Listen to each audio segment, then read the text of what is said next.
I just had to let you know you're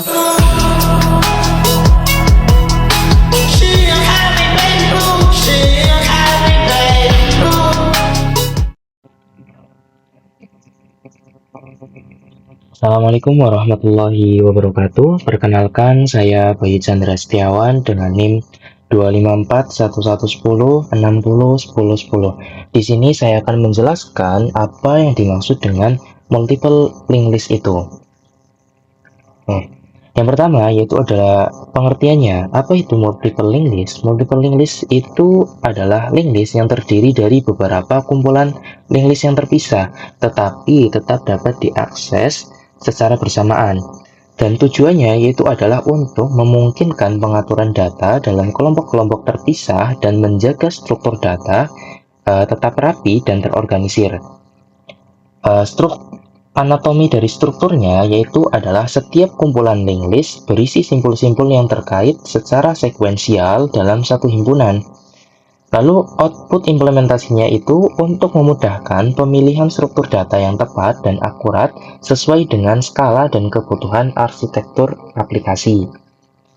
Lalu berikutnya ada contoh dari multiple linked list. Di sini ada contoh multiple linked list dengan 3 linked list di dalamnya, yaitu ada head 1, head 2, dan juga head 3. Alurnya itu head 1 menunjuk ke data 10, data 10 menunjuk ke data 20. Karena data 20 ini adalah data terakhir, maka data 20 akan menunjuk ke 0. Begitupun dengan head 2 dan juga head 3. Jadi pada contoh tersebut terdapat 3 buah head pointer, yaitu ada head 1, head 2, dan juga head 3, yang dimana masing-masing head itu menunjuk ke satu linked list, dan setiap linked list bekerja secara independen. Jadi dapat diartikan bahwa multiple linked list itu adalah struktur data yang terdiri dari lebih dari satu linked list dalam satu sistem yang sama. Artinya itu adalah dalam satu program terdapat beberapa head pointer di dalamnya, dan masing-masing head pointer itu menunjuk ke linked list yang berbeda. Jika pada single list kita hanya memiliki satu head sebagai titik awal, maka pada multiple linked list kita memiliki beberapa head, misalnya ada head 1, head 2, head 3, dan masing-masing head itu bekerja secara independen, tetapi tetap berada dalam satu sistem yang terorganisir. Oke, untuk penjelasan berikutnya akan disampaikan oleh rekan saya.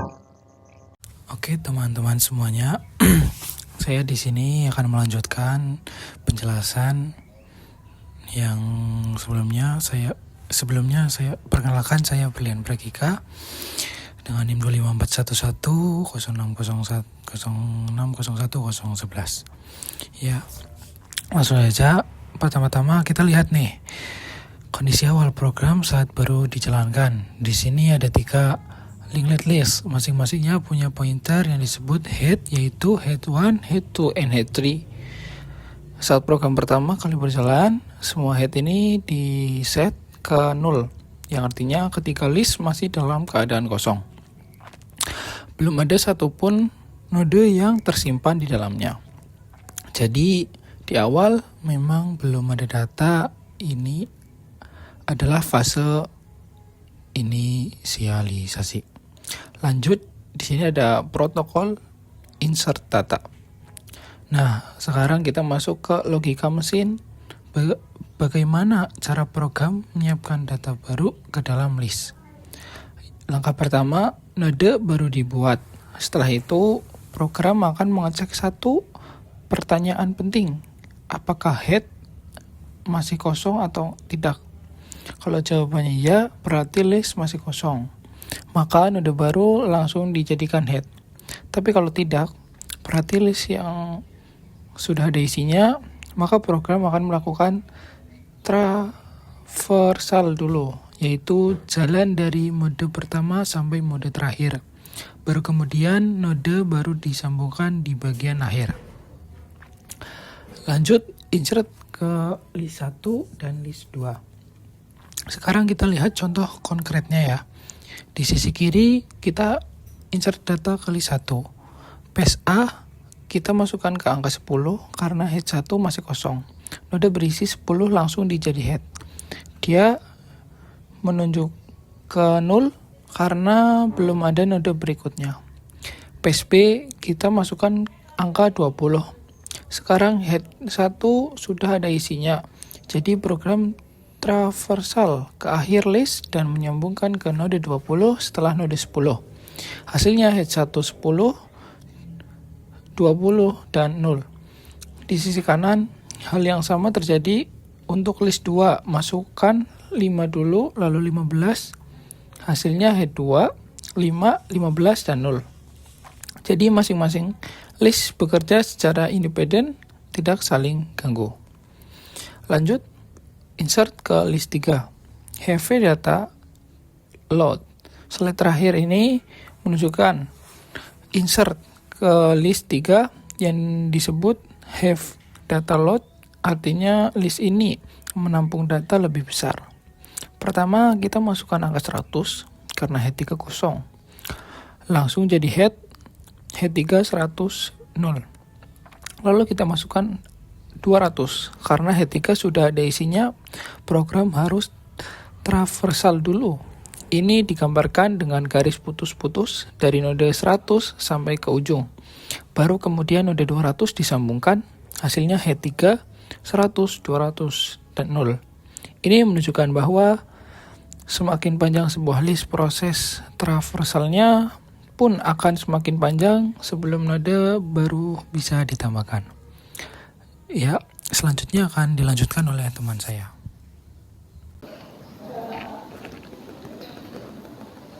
Di sini saya akan melanjutkan penjelasan materi ini. Nah, di sini saya akan menjelaskan tentang potongan codingan untuk menampilkan seluruh isi dari list. Di sini saya Atiza Kiatul Latifah, NIM 25411060101. Nah, di sini ada potongan codingan ya. Nah, di sini saya akan menjelaskan baris pertama terlebih dahulu. Nah, tujuan utamanya yaitu untuk menampilkan seluruh isi dari list. Nah, kenapa di barisan pertama ini ada kata tem? Kita menambahkan variabel atau pointer yang bernama tem karena tidak boleh langsung menggunakan hit 1 ini untuk berpindah-pindah node. Karena hit 1 adalah penunjuk utama awal list. Maka kita membuat pointer baru bernama tem untuk menampilkan data. Nah, operasi pertama ini kita membuat pointer tem. Nah, ini guys, tem ini yang awalnya menunjuk ke node pertama dari list 1. Jadi, sekarang tem dan hit 1 menunjuk ke alamat node yang sama. Jadi, tem ini berada di node bagian pertama, di hit pertama. Jika ada misal di node 1, node 2, node 3 baru 0. Nah, tem ini berada di node pertama. Nah, selanjutnya di barisan kedua ini kita melakukan perulangan atau looping. Nah, loopingnya ini kita memakai while, bukan memakai for. Nah, kita bisa melakukan perulangan jika temnya tidak mencapai atau belum mencapai 0.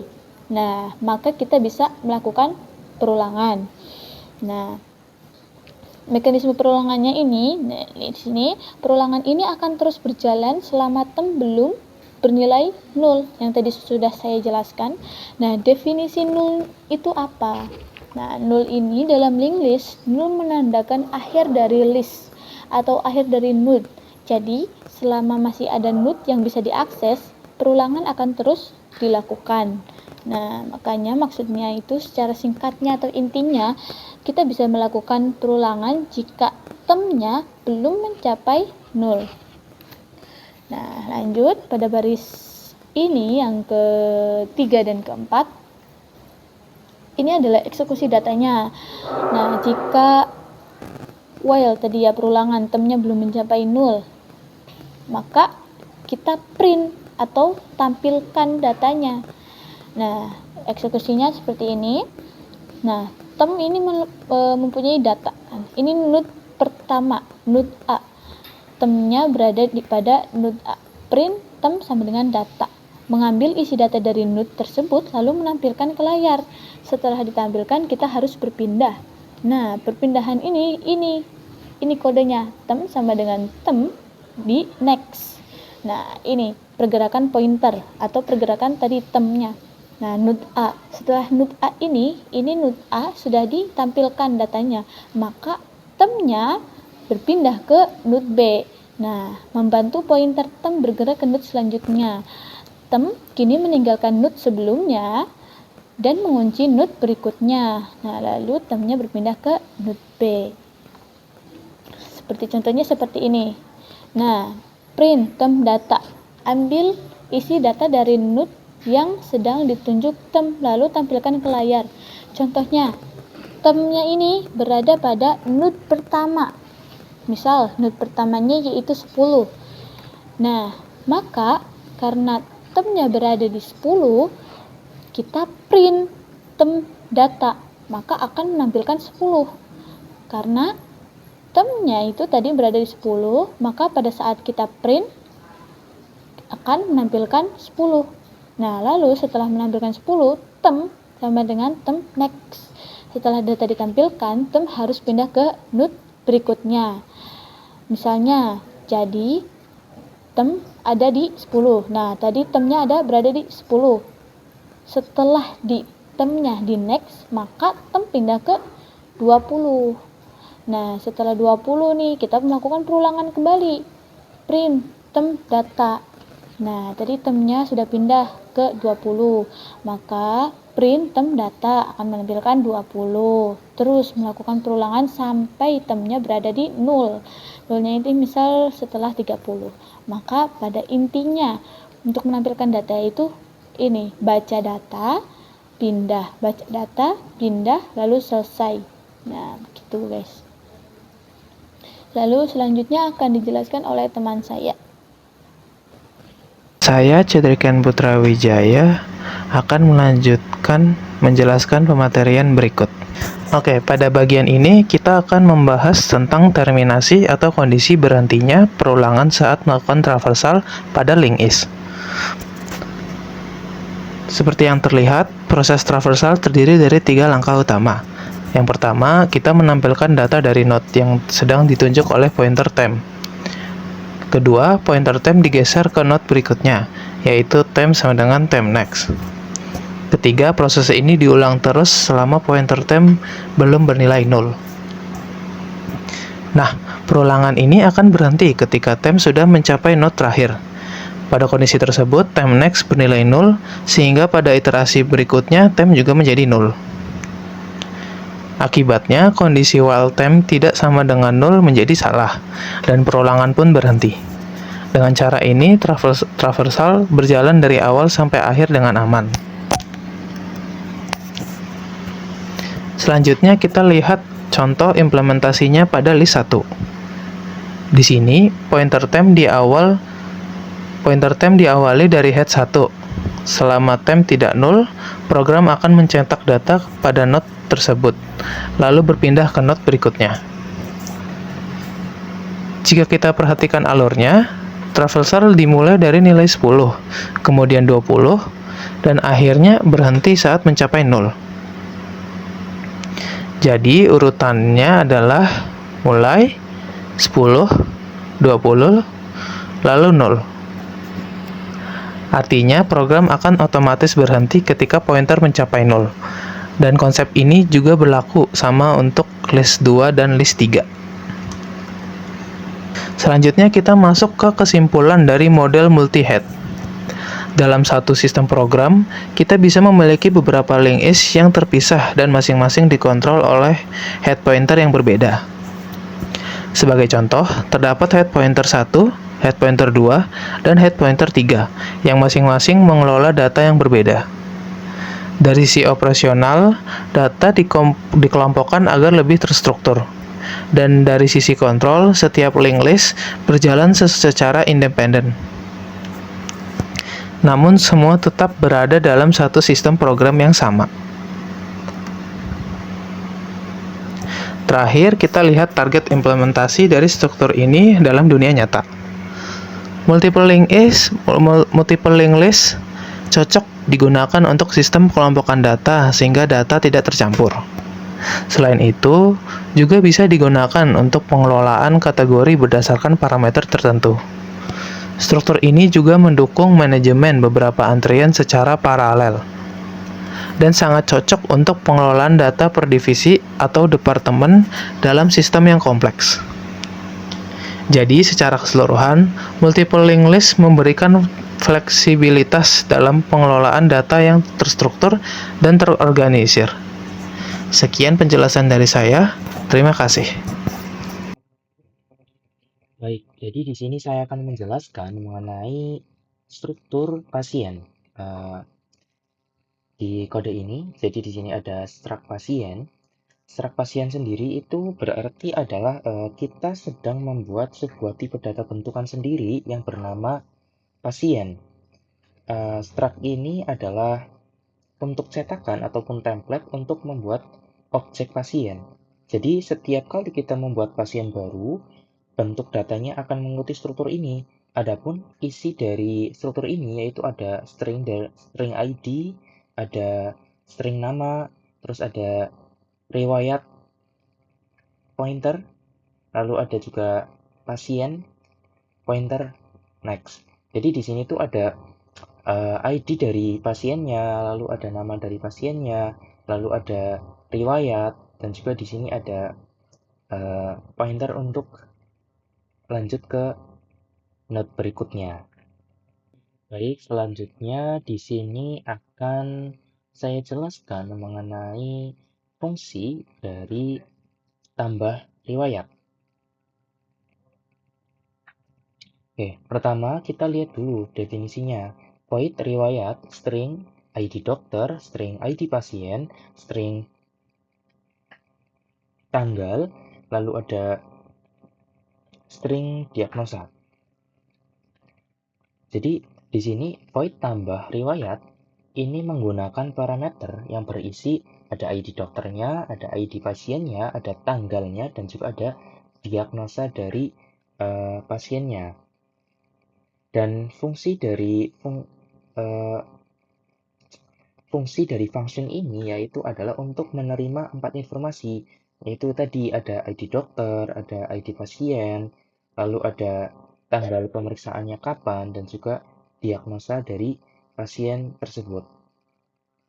Jadi, secara global, urutan logis dari jalannya function ini yaitu adalah pertama kita akan cari dulu ID dokternya. Setelah cari ID dokternya, kita akan masuk di database dokter tersebut, kita cari pasien dari dokter ini.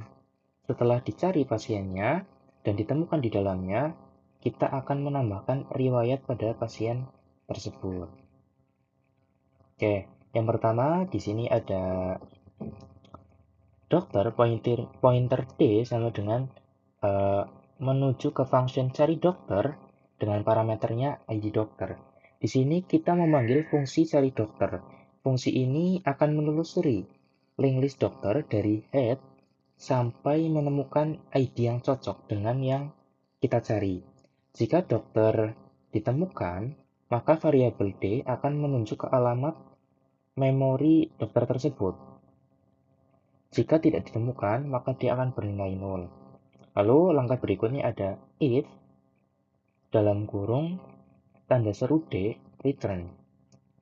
Artinya itu adalah jika dokter tidak ditemukan, maka fungsi langsung berhenti. Tidak ada proses apapun setelah itu. Jadi ketika kita memasukkan ID dokter dan ID-nya itu tidak ditemukan, maka otomatis pada function tambah riwayat ini akan langsung berhenti dan tidak ada proses selanjutnya. Selanjutnya di sini ada pasien, pointer P sama dengan function cari pasien dengan parameternya itu adalah D dan juga ID pasien. Oke. Jadi ketika kita sudah punya dokter, berikutnya kita akan mencari pasiennya. Kita akan cari pasien di dalam link list pasien milik dokter tersebut. Kita akan akan menelusuri satu persatu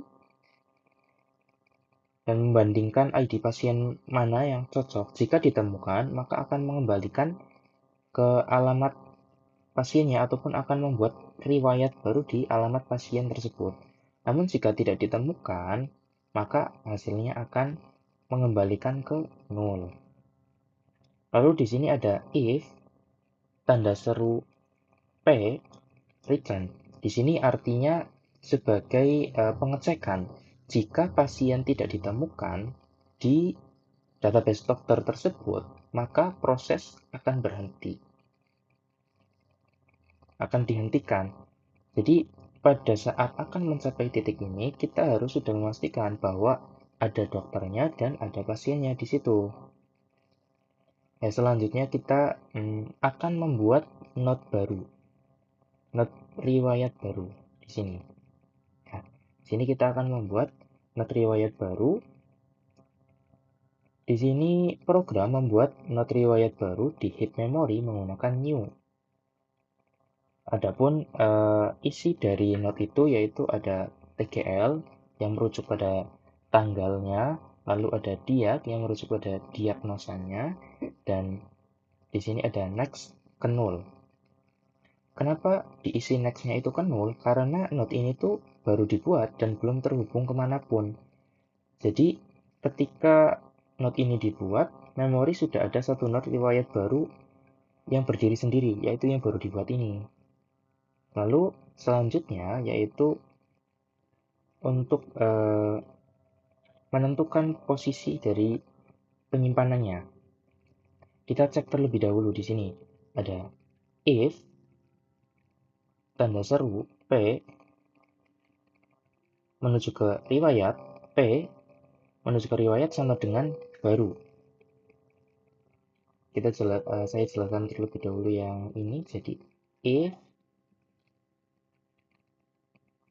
tanda seru P lalu tanda panah ke riwayat. Di sini jika pointer riwayat milik pasien itu masih 0, berarti pasien tersebut kan belum punya riwayat sama sekali. Maka jika kondisinya ini tuh benar, maka akan lanjut ke sini. P riwayat sama dengan baru. Note baru akan langsung dibuat, dijadikan sebagai riwayat pertama dari pasien tersebut, karena pasien tersebut sebelumnya belum memiliki riwayat.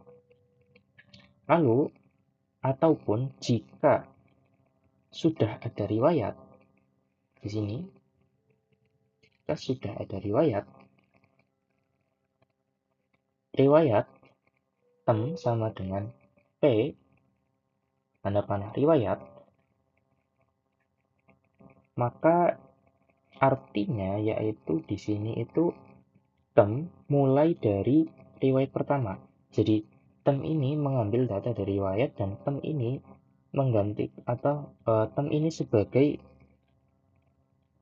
dimulai dari riwayat pertama pasien tersebut. Lalu kemudian masuk ke perulangan. Di sini ada while tem mana ke next. Dan tem sama dengan tem mana next. Ini adalah yang disebut dengan proses traversal ataupun melakukan sebuah penelusuran gitu. Jadi selama next tidak bernilai 0 ataupun selama next itu belum sampai ke 0, maka akan bergerak terus ke depan. Dengan kata lain itu kita berjalan sampai ke riwayat akhir sampai menemukan nolnya. Karena kita itu akan menambahkan riwayat, datanya itu di bagian akhir. Maka kita harus menelusuri terlebih dahulu riwayat-riwayat yang sudah ada hingga ke riwayat yang terakhir untuk menambahkan riwayat baru di belakangnya. Lalu di sini ada next, tem sama dengan baru. Oke, jadi artinya node terakhir sekarang itu menunjuk ke node baru. Strukturnya itu berubah. Misal dari riwayat 1 menuju ke riwayat 2 lalu ke 0 menjadi riwayat 1 menuju ke riwayat 2 lalu menuju ke riwayat yang baru atau new dari riwayatnya dan lalu akan masuk ke 0 ataupun telah selesai. Jadi seperti itu. Jadi fungsi ini itu bekerja secara bertingkat, mulai dari turun dari level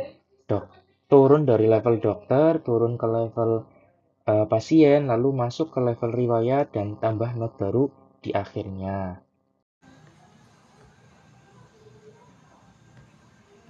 Nah, saya Atizaya Latifa akan menjelaskan tentang codingan di sini yang tentang multiple linked list.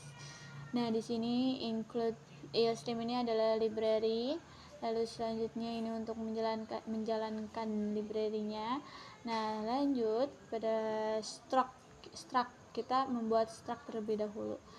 Nah, di sini saya akan menjelaskan tentang struct riwayat. Nah, kita membuat struktur yang bernama riwayat. Nah, pada struktur riwayat ini terdapat tipe data string tanggal.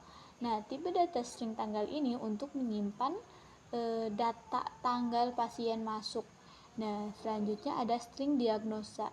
Nah, string diagnosa ini untuk menyimpan data pasien mengalami setelah pemeriksaan mengalami penyakit apa. Nah, kita memasukkan pada string diagnosa.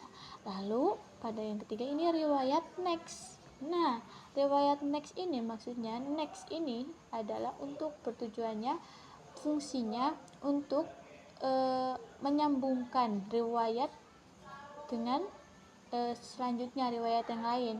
Misal contohnya seperti pada string diagnosa kita sudah memasukkan pada node pertama itu pasien pertama mengalami flu. Nah, lanjut riwayatnya di next, berarti nextnya ke node kedua.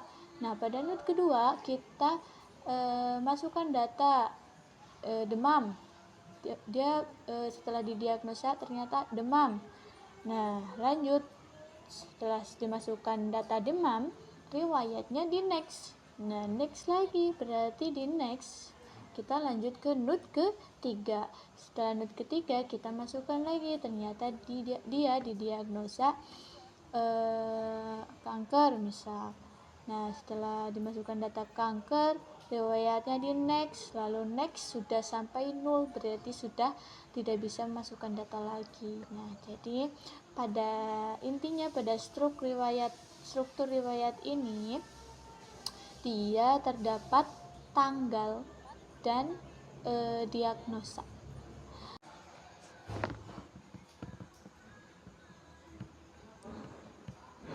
Nah, di sini saya Atizaya Latifa NIM 25411060101 akan melanjutkan penjelasan codingan dari teman saya. Nah, di sini ada function tentang tambah dokter. Nah, function tambah dokter ini, void tambah dokter, kita nambah dokternya itu dengan tipe data string.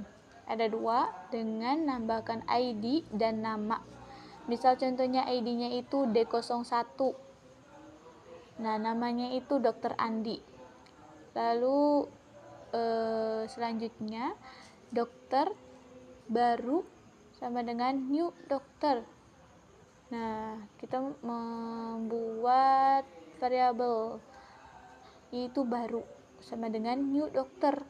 Nah, new dokter ini bernilai ID sama dan nama. Nah,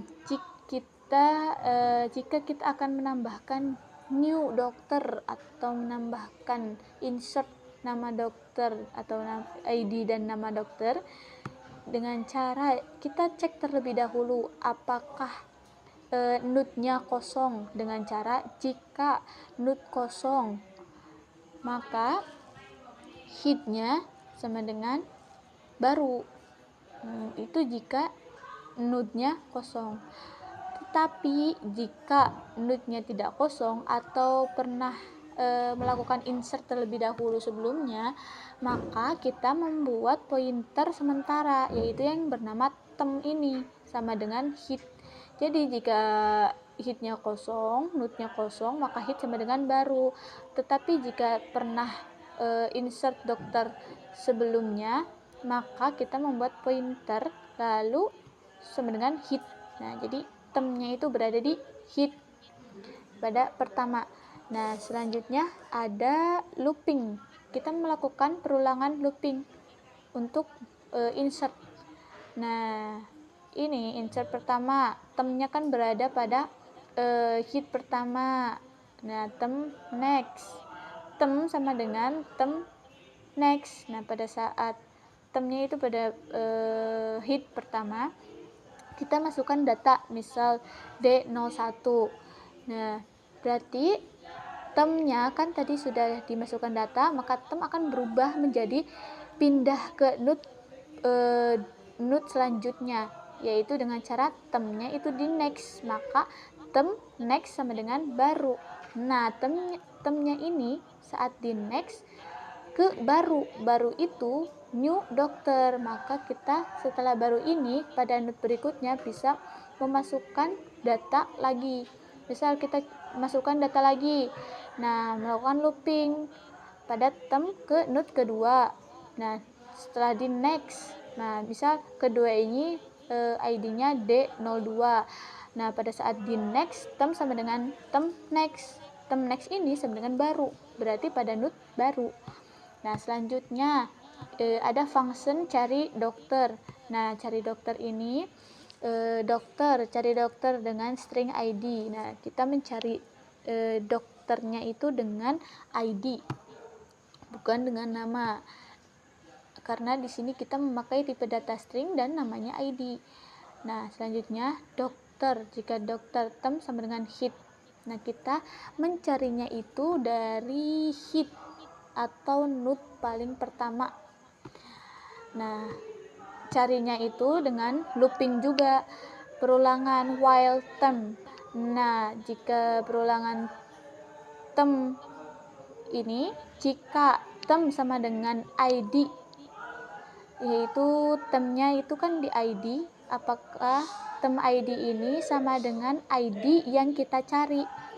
Jika sama ID-nya yang kita cari, maka akan return tem. Nah, tetapi jika ID-nya tidak ditemukan, maka tem sama dengan tem di next. Jadi temnya di next terus sampai ID-nya ketemu. Lalu jika tidak ketemu, maka akan return null. Terus selanjutnya di bagian ini kita fokus ke struk dokter. Saya akan menjelaskannya per baris kodenya. Nah, ini baris yang pertama. Struk dokter kurung kurawa. Nah, baris ini itu digunakan untuk mendeklarasikan sebuah struktur data yang bernama dokter. Lalu di baris kedua, string ID digunakan untuk menyimpan ID dokter sebagai identitas yang unik. Di baris selanjutnya ada string nama. Nah, string nama ini untuk menyimpan nama dokter. Lalu di baris selanjutnya ini adalah pasien, pointer pasien. Artinya variabel ini akan menunjuk ke link list pasien yang dimiliki oleh dokter tersebut. Jadi satu dokter bisa punya banyak pasien. Nah, di baris kelima dokter pointer next. Nah, fungsinya itu untuk menghubungkan antar dokter sehingga membentuk link list dokter. Nah, jadi secara keseluruhan, struk ini menyimpan data dokter sekaligus menghubungkan ke pasien dan ke dokter berikutnya. Nah, sebagai penutup dari penjelasan struk dokter ini, kita bisa memahami bahwa struktur ini berperan sebagai level utama dalam multiple linked list. Struk dokter ini tidak hanya menyimpan data seperti ID dan nama, tetapi juga memiliki pointer yang menghubungkan data pasien serta ke dokter lainnya. Dengan adanya struktur ini, kita dapat membangun sistem yang terorganisir, di mana setiap dokter dapat memiliki data pasien masing-masing secara terpisah namun tetap terhubung dalam satu sistem. Sekian penjelasan dari saya, terima kasih. Selanjutnya, saya akan menjelaskan fungsi dari tambah pasien. Nah, di sini ada baris pertama ya, void tambah pasien dalam kurung string ID dokter, ID pasien, sama nama. Fungsi ini dideklarasikan dengan tipe void, artinya tidak mengembalikan nilai. Fungsi menerima 3 parameter, yaitu ID dokter, ID pasien, dan nama pasien. Baris berikutnya, dokter pointer D sama dengan cari dokter dalam kurung ID dokter. Di sini kita memanggil fungsi cari dokter untuk mencari dokter berdasarkan ID. Lalu hasilnya disimpan dalam pointer D. Lalu pada baris berikutnya ada if D tidak ada return. Jika pointer D bernilai 0, artinya dokter tidak ditemukan, maka fungsi langsung dihentikan. Baris berikutnya, pasien pointer baru, sama dengan new patient, ID pasien, nama 00. Di sini kita membuat node pasien baru menggunakan dynamic allocation. Data yang diisi adalah ID pasien, nama pasien, lalu pointer riwayat dan next diisi dengan 0. Lalu ini ada di baris berikutnya, if D tidak ada pasien, ini kita mengecek apakah dokter tersebut belum memiliki pasien. Nah, lalu di baris berikutnya, jika belum ada pasien, maka node baru langsung dijadikan sebagai node yang pertama. Lalu masuk ke bagian else, artinya jika pasien sudah ada, kita akan menambahkan di bagian akhir. Lalu baris berikutnya, pasien pointer temp, yang ini, kita buat pointer sementara bernama temp untuk traversal, dimulai dari pasien yang pertama. Lalu baris berikutnya, perulangan ini berjalan selama node berikutnya masih ada. Dan lalu di baris ini, pointer temp digeser ke node berikutnya sampai mencapai node terakhir. Dan lalu di baris terakhir, setelah sampai di node terakhir, node baru ditambahkan di bagian akhir linked list. Dan kurung awal penutup menandakan akhir dari blok else dan fungsi. Jadi fungsi ini bekerja dengan cara mencari dokter terlebih dahulu, lalu menambahkan pasien ke linked list milik dokter tersebut, baik sebagai node pertama maupun di bagian akhir. Fungsi tambah pasien ini menunjukkan bagaimana proses penambahan data dilakukan dalam struktur linked list secara dinamis.